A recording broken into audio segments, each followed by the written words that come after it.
حرم پاک کا احترام تو کرتے تھے، مگر احترام اس طرح کا تھا کہ حرم پاک کو بنانے میں بھی حلال کمائی چاہیے۔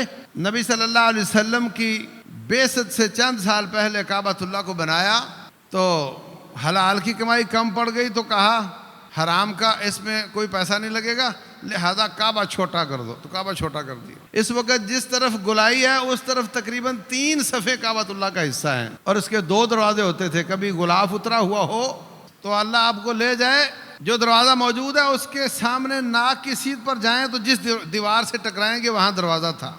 ابھی بھی انہوں نے اس کے دروازے کا نشان رکھا ہوا ہے۔ 2 دروازے تھے اور بنیاد نیچے تھی، سیڑھی کی ضرورت نہیں ہوتی تھی، لیکن انہوں نے کہا کہ جو چاہتا ہے اس کے اندر آ جاتا ہے، اس کی بنیاد اونچی رکھو تاکہ سیڑھی چاہیے ہو، سیڑھی ہمارے پاس ہوگی تو ہماری مرضی کے بغیر کوئی اس میں نہیں جائے گا۔ دروازہ 1 کر دیا اور 3 صفحے ایک طرف سے کم کر دی۔ کیوں جی؟ حلال کی کمائی کم پڑ گئی، نہ تو کسی اور کا پیسہ لگوائیں گے، ہم ہیں کعبہ والے، صرف ہمارا ہاشمیوں کا پیسہ لگے گا، اور لگے گا بھی حلال والا۔ اب کسی سے چندہ لینا نہیں، اپنے پیسے کم پڑ گئے تو کعبہ چھوٹا کر دیا۔ جو طواف کرنے آتے تھے ان کے بارے میں بھی یہ ان کا تصور تھا کہ یہاں کوئی شخص ایسے کپڑے جس میں اس نے کوئی گناہ کیے ہوں یا ایسے کپڑے جو حرام کے پیسے سے بنے ہوں وہ پہن کر نہیں آئے گا۔ تو اب کیا کرتے؟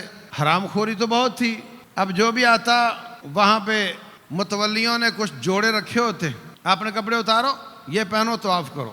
اور جب وہ جوڑے کم پڑ جاتے اور بندے زیادہ آ جاتے تو مرد ہو یا عورت ہو کہتے کہ حرام والے کپڑے تم پہن نہیں سکتے، حلال والے ہیں نہیں، ایسے برہنہ طواف کرو، تو برہنہ طواف کرتے۔ یہ عقل تھی ان کی۔